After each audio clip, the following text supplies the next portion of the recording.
What up is Marcus? We have mock draft day, and we're going to be doing this with landing spots. Gosh, I love doing these videos because honestly, you can put people into sometimes perfect situations. This mock draft is off of Walter Football. They have a multiple round mock draft that we took this from, their spots from. And when we had this a couple of years ago, we had, is Kyle Pitts going to go to Cincinnati? I mean, you can put people in perfect situations. Jamar Chase, is he going to go to Cincinnati and be with his fellow person with Burrow? Or where are we going to have Devonta Smith? What Miami running back is going to be drafted? And of course, a lot of the times these situations don't end up happening, or things.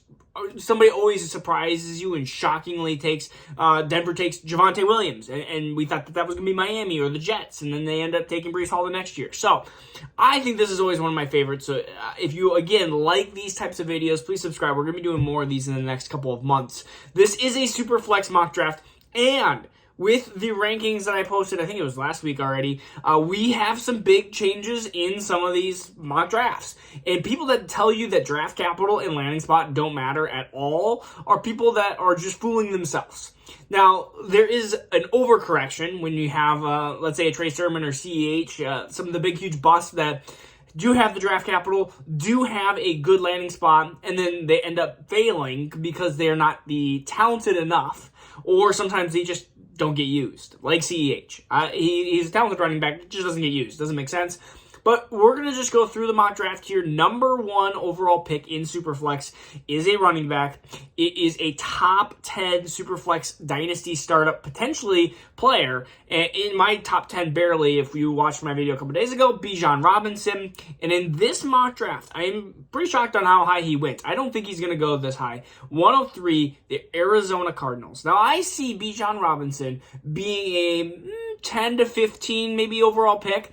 I don't think a team is going to sacrifice a third overall pick. We saw Saquon Barkley. We know how great Saquon Barkley is, and I think teams looking go, was Saquon worth, I think he was the second overall pick at that point. Was he worth the second overall pick? Was even CMC worth a top 15 overall pick? He's been amazing dynasty-wise, but for team-wise, is he that significant of a game changer? And so a lot of teams just see the running backs and go, we can replace you. Or what's the difference between a Bijan Robinson and Jamir Gibbs? There's a difference, but if you can get a defensive end at this point, for Arizona's sake, because I'm assuming in the draft, it's going to go quarterback, potentially Will Anderson, or if you get him, and then you can get maybe a running back in round 2, that's going to be a much better route for that just overall franchise. But anyways, Bijan Robinson, number overall. We're going to talk about more fantasy-wise. Bijan is the number one pick here in Superflex. Number 2, this is basically going to be determined with landing spot and draft capital. If it's CJ Stroud or Bryce Young, especially if you're in your head, you should be like, okay, landing spot, draft capital. In this one, CJ Stroud goes 102. He goes to the Texans. Landing spot, not great. They do draft a wide receiver in this draft class as well, so that does help CJ Stroud. I mean, I have Bryce Young just a hair above CJ Stroud. And the same comments were said with Justin Fields and Trey Lance. I liked them both. I thought Justin Fields was slightly more talented, and you can go back 2 years ago and watch those videos of me being a Justin Fields lover versus Trey Lance, and I just had him. I think it was one of the only ones I feel like I had him ahead. We didn't know that Lance was going to go through major injuries and stuff like that, but I think Bryce Young is a slightly better talent, but with the 102 here, you have to, this early, right? I mean, if you sat me down and made me think about this for 2 months, my answer might change, but in just the kind of initial reaction, CJ Stroud, number 2. Number 3, we're going to go with Bryce Young, 104 to the Colts. Does get Michael Pittman, does have Jonathan Taylor. Very good surrounding cast here. And so, again, you're nitpicking between 102 and 103, or you're nitpicking between CJ Stroud and Bryce Young. They're so close. I'm not, in fact, if I had a couple of leagues, I would probably take CJ Stroud, and then I would take Bryce Young in the other league, just to kind of diversify the portfolio, you could say. The same was said when I wanted Dobbins and Swift. They were so close in my head that I was like, well, in one league I took Dobbins, in one league I took Swift, because I was like, I have the 104, I think it was 4 at the time, and I was like, I'm just going to take one. I know I'm going to get Swift in one, and I know I'm going to get Dobbins in the other, and I think eventually it's weird because we're 3 years full now, and it's basically like they're converging at the point where they're coming. Dobbins is coming up in value, and Swift seems to be coming down in value because of Jamal Williams. So again, same could be said with maybe CJ Stroud and Bryce Young. I'm rambling on. This is making this video longer than it has to be. Number 4 is going to be Jamir Gibbs. And honestly, he's in this tier between 2 through 4. 1 is Bijan Robinson, but 2 through 4 is Jamir Gibbs here. Middle of the second round for Miami. Miami always gets mocked running backs. We're probably going to be talking about either Jamir Gibbs, Zach Evans, Chardonnay. I mean, we're going to be mocking some sort of running backs to Miami this year. It's just going to happen. And it's going to happen a lot. So Jamir Gibbs, exceptional talent. I mean, you take Jeff Wilson and Raheem Mostert and just add the Camaro level skill to his skill set, and you have another weapon in the Waddle, Hill, Tua offense. Hopefully Tua comes back healthy. Or Teddy Bridgewater offense, unfortunately. Or Skylar Thompson offense in the playoffs. You add that type of talent out of the backfield, and that makes Miami very, very difficult on offense to stop. And I think Jamir Gibbs gets a lot more space in that offense, and I love this. So, I mean, if you wanted him 102, easily could see that as well, especially if you're a running back team that's needy over a quarterback team. Number 5, and this is where it splits. Now, in a lot of cases, Jackson Smith-Njigba would be the pick. He's, in my opinion, number 1. But this can happen, where in number 5, I have Jordan Addison. Jordan Addison is picked in the first round, and he's picked later in the first round. So he's picked 29, but he's picked to Buffalo. And you talk about a guy who's shorter, and he's like Cole Beasley, Isaiah McKenzie on steroids, basically. I'm not saying he's on steroids, but you get what I'm saying. He is the perfect slot receiver, the perfect separator on a Buffalo team that you're going to have a great Josh Allen quarterback for the next decade. I love Jordan Addison in this position. I don't think either Jordan Addison or Jackson Smith-Njigba are going to fall to 29. And in fact, I think Buffalo's going to pick 32 personally. And you know why? Well, 31 technically, right? Because Miami vacated their pick.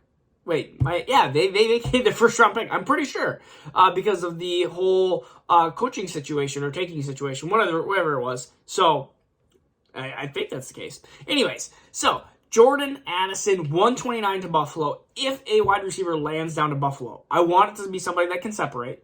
Heck, I mean, there's a couple other wide receivers that I would like as well. They're a little bit more slower statue and just more quick wide receivers, and we've talked about them as well previously. But Jordan Addison here is a perfect fit. We'll just have to see if he ends up actually dropping to the 29th, 31st position here to Buffalo. Number 6, and this is where Jackson Smith-Njigba falls to, 114, and it's because of New England. New England is an spot. I mean, I don't really want New England to draft. I think they're going to draft probably a wide receiver, but their past results with drafting wide receivers has been very poor, and with Mac Jones really taking the biggest sophomore downfall. I mean, I looked at Mac Jones and fantasy-wise, and I was one of the biggest people that said that Mac Jones, fantasy-wise, is not somebody I want. He's Kirk Cousins, but slower and younger, and I didn't want Mac Jones. So to have him be your quarterback and New England, they just don't produce fantasy wide receivers if you're not named Randy Moss lately, or Wes Welker. But Jackson Smith-Njigba, I think, will succeed in any situation. So I have to put him at 6 here, ahead of some of these other quarterbacks and running backs and wide receivers. So Jackson Smith, you're just going to kind of fall to the number 6 spot here. And if you are at the spot and this was the actual draft, you might be like, maybe I trade out of this, or maybe I just take the talent and just suck it up and hopefully all goes well.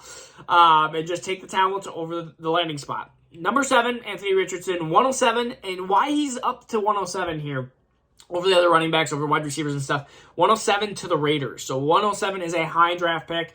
I could easily see the Raiders, Falcons, Carolina drafting quarterbacks because they can't move up into that Chicago spot because somebody's going to move up to the Chicago spot. I think it's the Colts.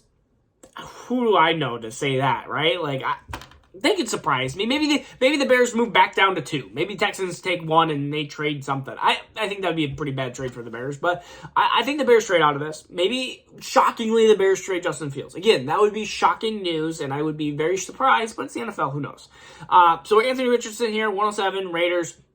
Probably the Raiders starting quarterback for 2020. I mean, think Desmond Ridder situation. Or probably not even that. Probably think Anthony Richardson probably will be the starting quarterback soon. Devontae Adams still there. We'll see if that happens. Josh Jacobs might be there, might not be there. I mean, you still have Darren Waller that's getting towards the end of his career, but still there. Hunter Renfrow. So, has weapons. I like that spot. Number 8, Will Levis, 109 to Carolina. Has, again, some weapons. We'll see if they draft another wide receiver or running back, since Terrace Marshall is not seeming to work out, and you have DJ Moore that is there, and then he kind of poof goes away. But Will Levis here, 109. Again, if you have a quarterback drafted in the top 10, you really have to draft him. You have to almost draft him in the top 10 of your super flex, just for the hit that you never know who. I mean, we have I think there's a pretty good idea that Will Levis and Anthony Richardson are not the next Herbert, but you have to draft them just in case they're QB 15 or they end up becoming the next Derek Carr type quarterback. Even a quarterback that's just middle of the road, middle of like QB, again, 15, like a Kirk Cousins, or if they have a good year, even like Mac Jones, and you can trade off of that. And so that's where I have Will Levis. Number 9, Quinton Johnson, 112 to Houston. He gets CJ Stroud as his quarterback. I think in this situation, Quinton Johnson is going to have a bad rookie year. We talked about rookie QBs and wide receivers that surround him. You're just going to have to understand it's going to be Drake London 2.0. I mean, really, he's the closest one to Drake London type of talent and size. And, of course, he gets a rookie quarterback. So this is just going to be just understand that his value is going to be where Drake London is. So we just have to see how Drake London's value compared to where he was last year after he got his landing spot, if this was the situation, and where he is now. Did it decrease? Did it increase? Did it stay the same? So forth. Number 10, we have a big mover up here. It's Michael Mayer. 126 to Cincinnati. Also a team that could be 131, if you get what I mean. So Cincinnati, if they draft a tight end, Hayden Hurst actually showed some viability here. It seems like Chase didn't stay healthy this year. Higgins has always been injury prone, or at least been injury prone the last 2 years. Tyler Boyd broke his finger. It's like Joe Burrow can have a tight end. I mean, if Joe Burrow has a tight end, it's Michael Mayer. That tight end could actually have some pretty dang good success. I mean, even Dawson Knox, who's not Michael Mayer's skill level, but he has been somebody that has actually been fantasy relevant the last couple of years because he's on Josh Allen's passing team. And when you pass the ball a million times a year, you're going to have fantasy production. And you're going to have some games that maybe you get 2 for 12. But then you might have a game where it's 8 for 104 and 2 touchdowns. And you really can only have that if you're on a really high passing volume offense. Look at all the tight ends now. They're on high passing volume offenses. And I told you that he's basically TJ Hawkinson light. You put that on Cincinnati, and I think it's very successful here. Even if it's not right away. Maybe it's year 2. But at 110, I mean, he's a very good player. So, number 11, Keyshawn Baptiste, 123 to Baltimore. Baltimore, gosh, where wide receivers go down. I don't know what to think about this. I really don't. They got to pass it to somebody not named Mark Andrews. Well, I mean, they should at least at some times. Rashad Bateman will be coming back from injury, so we'll see what happens there. But, I mean, that's 111. I mean, he's talented, but I feel like I don't want to say Terrace Marshall 2.0, but, I mean, Terrace Marshall put it in Carolina. Sometimes those players sometimes they just go to a place where it's just absolutely horrible. And maybe, honestly, there's not any other big landing spots that could move people up. So Zachary Evans is going to be 112. I mean, he was the end of the second round to Kansas City. Again, it's okay. I mean, it's not a great spot in my opinion. Isaiah Pacheco seems to be into that spot. CEH was hurt. You're going to have... Does he replace the Jerick McKinnon role when CEH is healthy? What happens there? I don't know. Do they waste another high second round pick? Because clearly they don't care about draft capital since they wanted Isaiah over CH at times last season. I don't know. This doesn't. It doesn't feel right. I don't know what's going on. He's just got to go somewhere. And so, I mean, you can see how the talent does start to fall off here. You start getting into the end of the first, like any draft, and you go, I don't know about this. And maybe there's some other wide receivers and running backs, not in this mock draft. Maybe they move up a little bit. Maybe. So, again, we're early. We're having fun. If you're new to the channel, please subscribe. Please like it. We'll see you guys again soon next week. Peace out. Take care.